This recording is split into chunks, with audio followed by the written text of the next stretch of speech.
Bang TJ ini tolong disampaikan karena ini amanah juga nih. Boleh. Jadi gini Pak TJ, ini mohon yang lain juga semoga mendengar. Jadi di Indonesia itu ada lembaga di bawah naungan negara dan ngurusinnya itu soal sains Mhm. lembaga negara. Tapi sains lembaga negara itu dipimpin oleh Muhibin yang Mhm. menegaskan bahwa kalau hubungannya dengan habaib, maka kita tidak usah melakukan penelitian karena menghabiskan waktu, lebih baik husnuzon saja.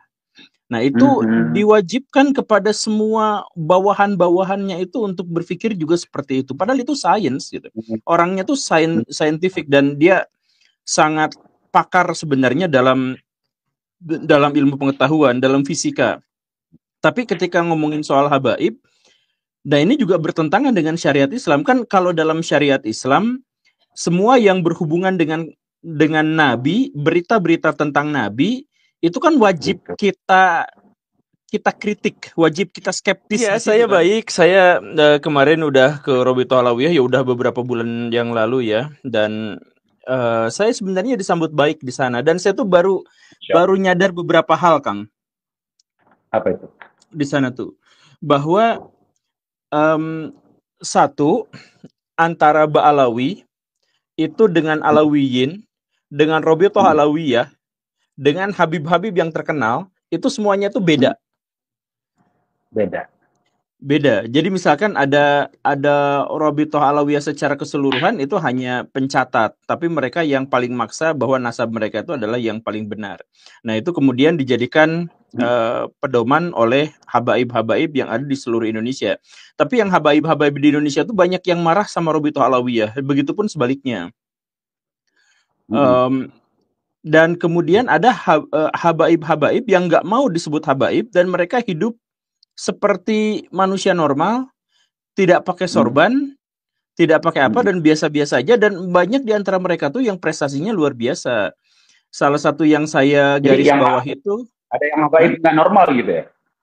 Habaib yang nggak normal Ada, ada juga. ada Termasuk yang habaib yang nggak normal itu banyak. Misalkan habaib eh, yang halusinasi dan imajinasinya itu sampai percaya bahwa air yang dicelupkan jarinya itu bisa membawa berkah dan karomah. Nah, itu kan saya pikir sudah itu nggak bagian dari. Hmm? Ya, itu itu salah mungkin satu. masih masih bisa dimaklumi lah kalau itu. Tapi kalau ini mohon maaf guru ya, ini nggak formal ya. Ada yang mengeluar habis makan kan pengikutnya namanya mukibin kan. Mukibin itu nonton Habibnya lagi makan. Apa yang terjadi Iya, setelah itu? Si Habibnya congkel-congkel ini mulutnya mungkin ada sisa makanan di situ. Kemudian kelingkingnya dipenuhi oleh jigong gitu. iya, Kemudian dikasih ke Mukibin dan Mukibin mengambil dua belah tangan, sangat hormat sekali dan menelan itu, betul. memakan itu. Itu di dekat rumah saya. Kejadiannya. Itu kejadiannya di dekat rumah saya itu. Jadi sebenarnya banyak. Jadi Mm, mm, mm. praktek-praktek habaib yang mensakralkan dan menganggap suci air ludahnya, bekas makannya dan sebagainya itu sudah menjadi modus mereka.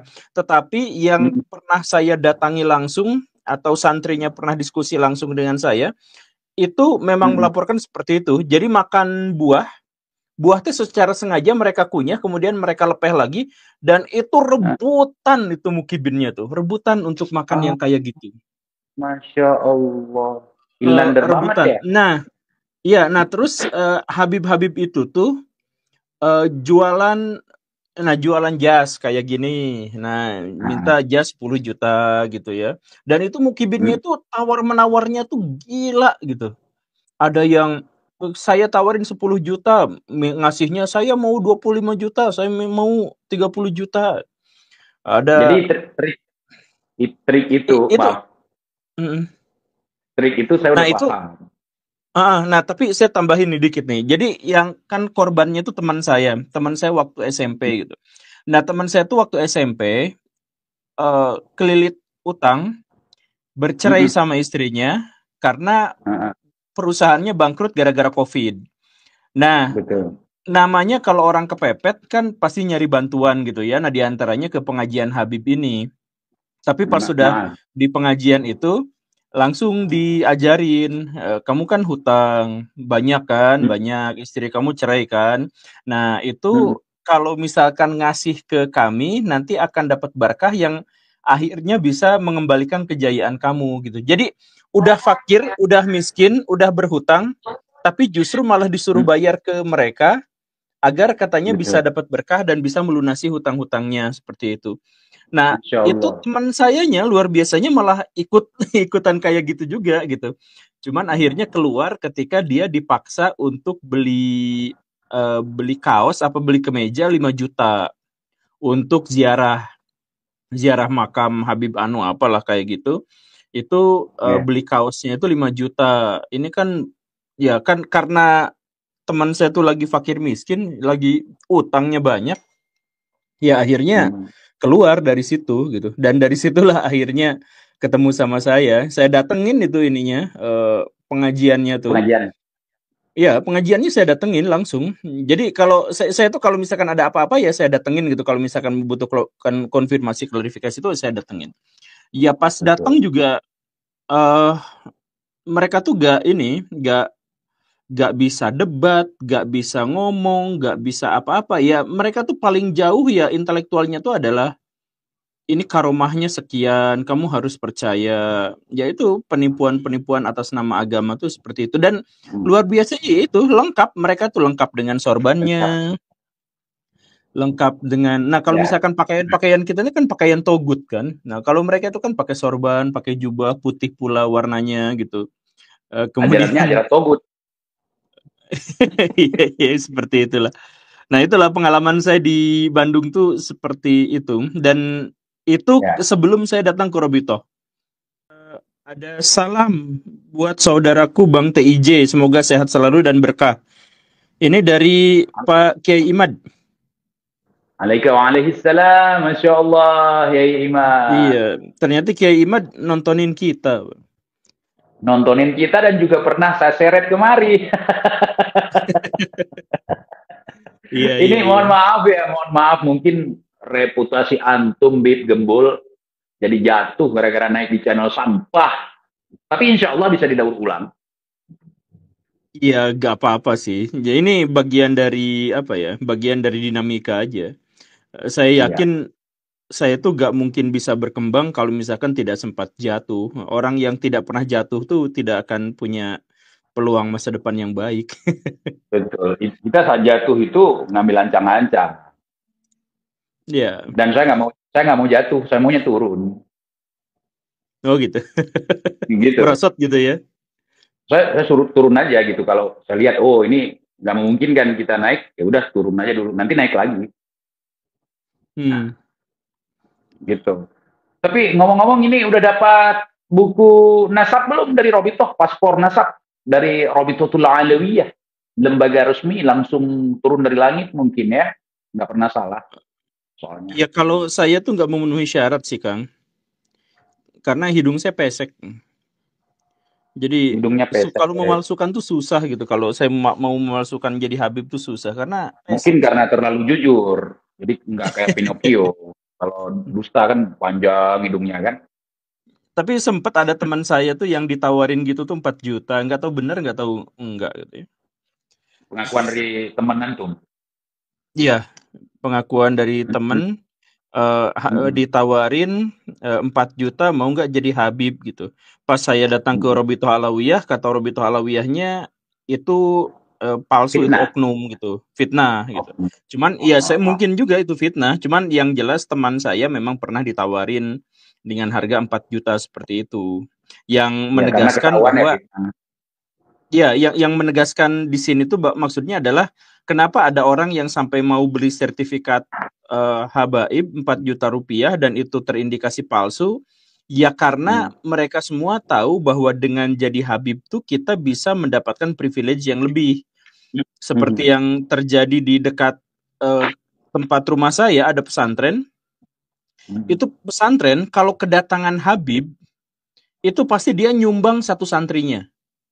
Satu atau beberapa santrinya, santriwatinya untuk Habib itu? Ya karena Oh, Habib. santrinya. Sumbangan itu Iya, santrinya. santriwatinya. Santriwati. Iya. Mau Iya. dong jadi Habib. Oh, tapi enggak lah. Saya dibayar pun nggak mau. Malu saya sekarang. Kalau dulu-dulu mungkin ya. Kalau sekarang nggak mau.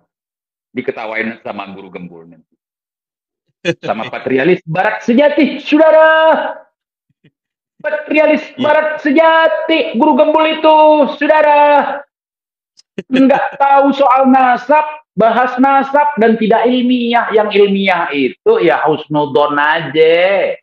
Nah iya, itu saya mau cerita ini, Bang TJ, ini tolong disampaikan karena ini amanah juga nih. Boleh. Jadi gini Pak TJ, ini mohon yang lain juga semoga mendengar.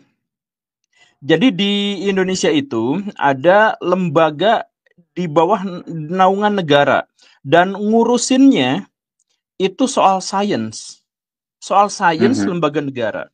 Tapi sains lembaga negara itu dipimpin oleh Muhyiddin yang menegaskan bahwa kalau hubungannya dengan habaib, maka kita tidak usah melakukan penelitian karena menghabiskan waktu, lebih baik husnuzon saja.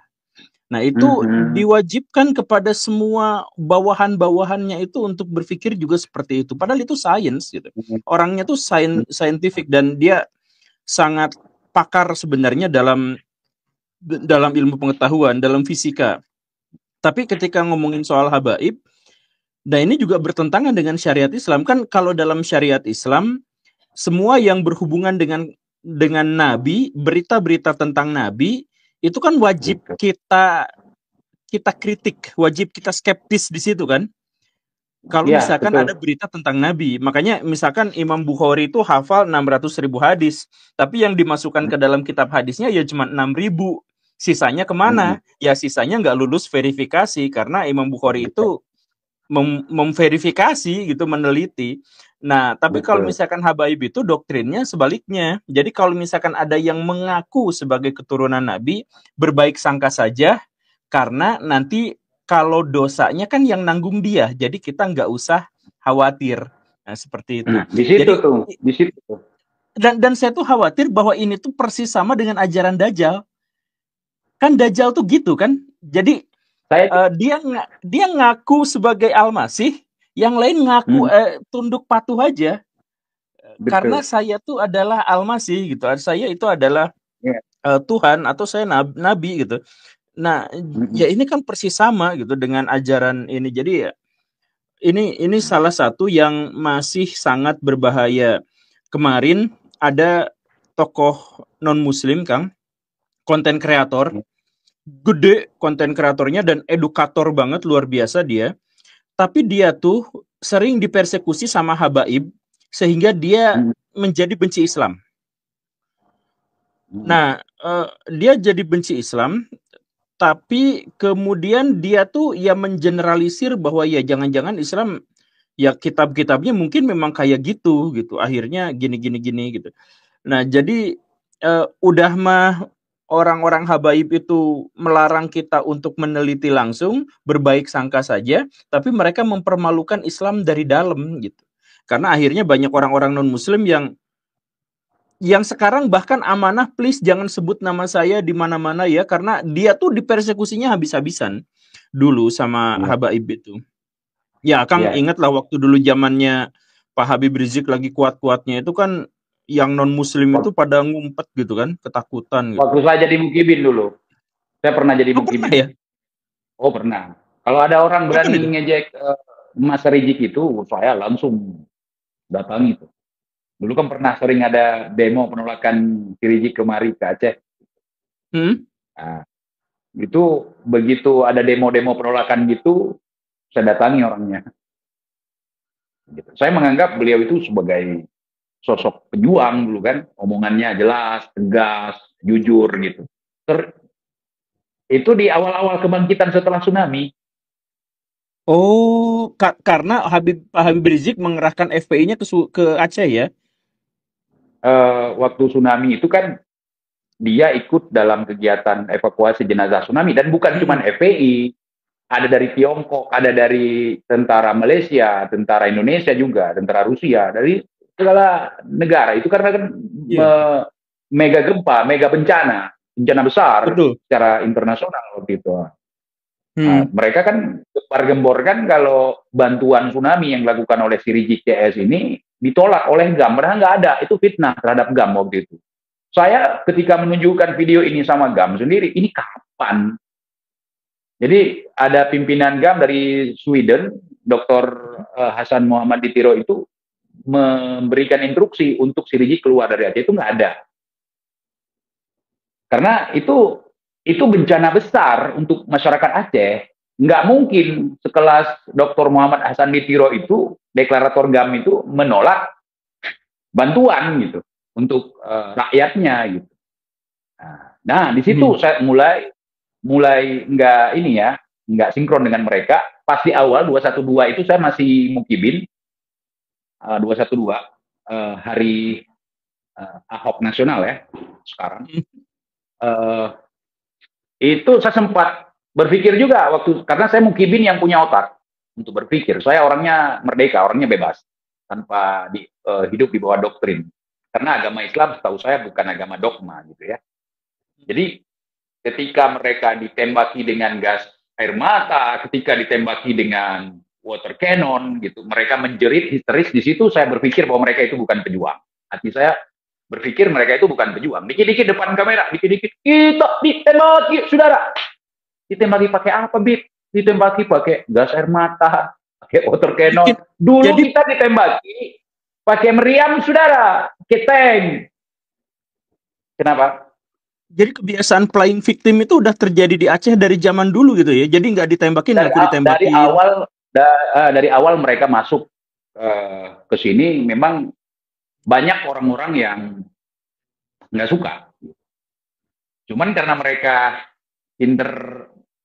nyari muka ya. Mereka berfoto dengan ulama A, berfoto dengan ulama B gitu kan. Dan bagi saya itu orang yang berfoto dengan ulama belum tentu dia santri atau sesama ulama gitu. Karena ketika saya berfoto dengan Bapak Presiden bukan berarti saya pas pampres kan. Iya. Saya pernah berfoto dengan monyet juga sebenarnya. Ya, antum artinya bukan saudaranya juga. Iya, bukan. Jawa Barat gimana? Setelah kepemimpinan Bapak Deddy Mulyadi udah banyak berhala?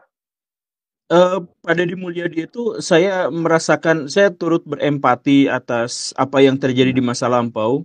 Jadi Pak Deddy itu korban bulan-bulanan habis-habisan pada waktu itu oleh Pak Habib Rizik dan teman-teman itu. Bukan cuma di masa lampau, Gus Habib, Guru Gembul. Oh iya, enggak kalau di masa sekarang kampanye kemarin juga. Masa kampanye juga kemarin. Iya betul. Siap gulingkan berhala, siap hancurkan berhala. Nah iya itu. Tapi itu sebenarnya bukan. Gimana? Kalau memang mereka mau memerangi berhala, seharusnya di kalangan mereka sendiri dulu. Kemudian ke Aceh. Aceh itu statusnya sekarang syariat Islam tuh. Diberlakukan perda syariat Islam. Mungkin satu-satunya di Indonesia ya, pasca perang ya, pasca tsunami. Bukan pasca tsunami, sebelum tsunami itu, waktu masih perang. Atas anjuran Kiai Haji Abdurrahman Wahid, Gus Dur. Nah, jadi di sini kan ada klaim Sirijik gitu. Itu dia yang buat proposal ini segala macam gitu kan. Dia yang mendamaikan konflik di Aceh. Nggak ada itu. Iya, saya kenal. Klaim. Ya, saya kenal orang-orang yang jadi juru runding di apa itu kemarin di Helsinki, di Finlandia. Saya kenal mereka. Saya tunjukkan video itu ke mereka, mereka cuma bisa ngakak gitu. Nah, siapa nih orang katanya kan. Kemudian setiap tahun perayaan perdamaian di Aceh nggak pernah diundang Sirijik. Yang diundang Pak SBY sama Pak Yusuf Kalla gitu. Orang itu yang berperan sebagai perwakilan dari Republik Indonesia. Iya betul. Ya, jadi Pak Habib itu banyak bohong sebenarnya dalam hal ini ya. Betul. Nah termasuk ini yang di Jawa Barat itu.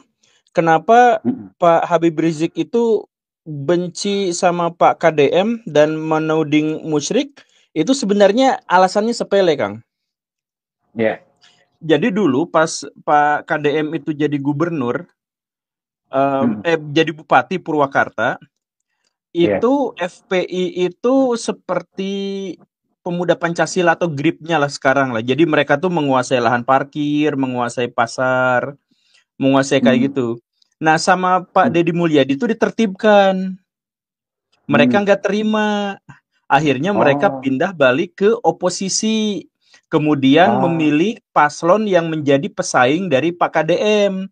Ketika mereka dikalahkan, lalu mereka mengeluarkan narasi bahwa KDM itu penyembah berhala, bikin patung-patung, dan lain sebagainya. Nah, kalau misalkan alasannya adalah bikin patung, ya kenapa yang diserangnya nggak patung polisi gitu, kok dibiarkan gitu? Itu kan pertanyaan dari Pak Deddy Mulyadi. Ya mereka nggak akan bisa jawab, karena alasan yang sebenarnya itu adalah lapak parkir mereka, lapak premanisme mereka di satu pasar di Purwakarta, itu digusur dan ditertibkan oleh Pak Deddy Mulyadi waktu dulu hanya sebagai bupati. Betul. Itu alasannya mereka ngambek-ngambek tuh. Mungkin gini, patung di Purwakarta itu dibuat dari beton mungkin. Tapi kalau dibuat dari bambu, walaupun patung gancet nggak apa-apa. Mungkin begitu. Misalnya patung dibuat dari bambu. Misalnya patung dibuat dari bambu, kemudian posisinya gancet gitu. Dengan anggaran yang besar gitu kan. Kayak yang dibuat di Jakarta. Iya, yang 550 juta itu ya. Itu. Mungkin kalau patung seperti itu bukan berhala. Tapi kalau ngomong-ngomong soal berhala nih, patung berhala tuh, menurut pemahaman saya, berhala itu kalau menurut saya kalau patung itu dibuat kemudian disembah, itu berhala itu. Tapi kalau nggak disembah, dibuat sebagai pajangan. Contoh nih, Manaken di toko pakaian kayak di Aceh gitu. Itu kan daerah syariat Islam tuh. Kemudian ada patung gajah banyak sekali di Aceh. Di Makodam misalnya, di beberapa titik adat ya kan, patung gajah putih itu banyak di Aceh. Patung Cut Nyak Din yang megang rencong juga ada itu di depan hotel gitu. Harusnya Pak Didi kesini dulu gitu, karena beliau cucu Nabi langsung kan, ini beliau itu cucu Nabi kan orang Mekah gitu kan. Nah kemudian Aceh kan Serambi Mekah. Iya. Tapi herannya saya guru, Habib kalau ketemu saya nggak ada yang ngaku dari Terim, nggak bangga ngaku Terim, malah bangga ngaku Aceh. Ada satu yang laporin saya itu, saya orang Aceh juga katanya. Saya lihat mukanya, saya orang Aceh juga. Ana orang Aceh TJ, orang Aceh juga. Kemudian pengacara dari Robito, namanya Faisal, saya lupa. Habib Faisal ya, lupa marganya. Dibilang gini, saya orang Aceh juga, pakai bahasa Aceh terbata-bata.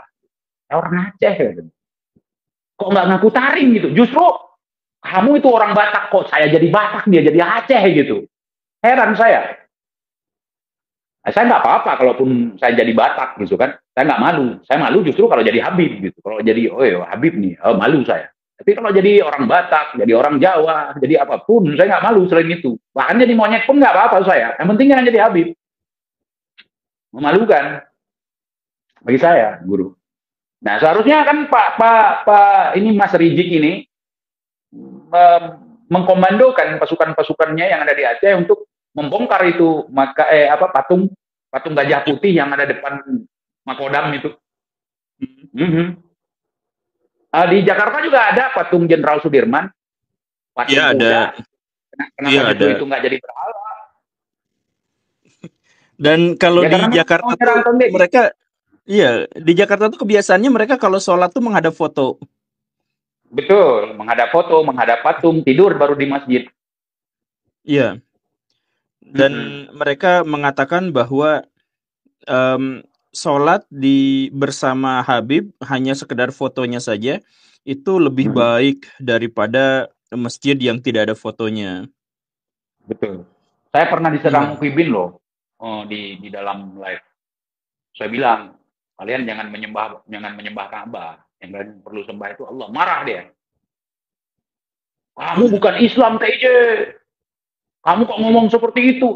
Berarti mereka selama ini nyembah Ka'bah. Kita kan kiblat itu, menghadap kiblat, yang kita sembah Allah ya kan. Kemudian saya bilang ini, Iya, saya ini bukan Islam, saya bilang. Saya ini Muslim. Islam itu sempurna. Saya itu nggak sempurna. Marah lagi mereka. Kafir kamu. Bukan, saya Muslim. Saya bukan Islam, saya Muslim. Islam itu sempurna, saya enggak. Marah lagi Muhyiddin. Di situ saya tahu bahwa Muhyiddin ini memang otaknya ketinggalan di alam kandungan. Gitu. Ya, saya juga banyak sih dapat serangan-serangan yang seperti itu.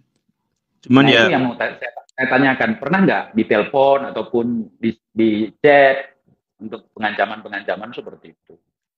iya pernah, bukan hanya sekali, banyak. Cuman ngomong-ngomong soal yang tadi Pak TIJ itu merasa malu kalau dipanggil Habib, itu sepertinya sekarang perjuangan Kiai Imad itu udah menunjukkan keberhasilan yang signifikan. Dan itu Jelas. terlihat dari kayak gini, misalkan saya melihatnya tuh gini, polisi di Indonesia itu kan di stigmanya luar biasa kan. Jadi sentimen negatif terhadap kepolisian itu jelek kan. Tapi kalau ada polisi bentrok sama Habib, rakyat Indonesia tuh jadi pro sama polisi loh. Iya. Ada kejadian yang sangat lucu sekali. Jadi ketika awal saya mengkritik ke Mas Rigi, Mufti Petamburan ya, itu para mukibin satu mobil datang ke rumah saya. Lembut banget, tidak berani mungkin ya. Ngomongnya lembut banget. Assalamualaikum Bang. Boleh kita ngobrol sebentar gitu kan. Tolonglah video yang membahas imam besar itu dihapus. Kenapa? Tidak sesuai dengan omongan Abang, karena Abang nggak tahu itu. Saya lebih tahu daripada Anda tentang masalah perdamaian di Aceh. Saya terlibat di dalamnya, saya bilang. Masalah perdamaian pada tanggal 16 Agustus 2005 itu. Kita masyarakat Aceh, kita juga orang yang ada di dalam sejarah itu. Misalnya konflik, kita merasakan konflik itu, bukan sekedar ngomong-ngomong ngajak perang gitu. Perang yang datang ke kita, bukan kita yang ikut perang gitu. Jadi saya nggak mau hapus, ya udah kita ke pondok aja gitu. Rada-rada udah lain gitu. Saya nggak mau, saya bilang. Saya yang benar itu yang seperti yang dikatakan oleh imam besar katanya. Oh itu menurut kalian? Iya, yang benar menurut abang kan menurut abang katanya. Iya, menurut saya. Emang kenapa? Nggak boleh. Beda pendapat, saya bilang. Kalau dia merasa omongan saya ini salah, suruh klarifikasi. Datang aja ke Aceh, klarifikasi di acara nanti tanggal 16 Agustus 2025. Ada kan acara memperingati perdamaian di Aceh? Itu hadir itu para juru damai, juru runding itu. Nah, dan habis itu mereka nggak datang lagi, datang tapi nggak berani masuk ke rumah saya, langsung ke tempat kepala desa, itu langsung dari Banda Aceh datangnya. Saya tahu. Saya pikir datang ke rumah, saya tunggu. Gitu. Di Aceh ini nggak bisa persekusi seperti di Jawa, Bang. Bib. Oh gitu? Nggak bisa, Bib. Nggak bisa. Di sini nggak ada preman, Bib. Nggak ada ormas. Kecuali yang berbalut ormas. Kalau preman-preman terminal, preman-preman pasar nggak ada di sini. Misalnya kita di Kompas atau di Palak ya kan, bisa kita kasih uang tapi pulang ngambil parang, ngambil golok. Habis itu tebas, nggak ada preman nggak hidup. Begal juga nggak ada di sini. Orangnya emang udah fighter semua ya, ya. Jadi, iya kalau misalnya begini, kalau misalnya perempuan kan. Perempuan jalan jam 2 malam, jam 3 malam misalnya, jualan atau baru pulang dari kerjaan, itu nggak akan ada yang ganggu. Walaupun masuk gang, jalan kaki, nggak ada yang ganggu. Kalau sempat dia diganggu, orang di warung kopi keluar itu. Warung kopi buka 24 jam. Oh iya, di Aceh banyak warung kopi ya? Banyak warung kopi, masjid. Sampai subuh. Ya saya kan pernah di Aceh juga.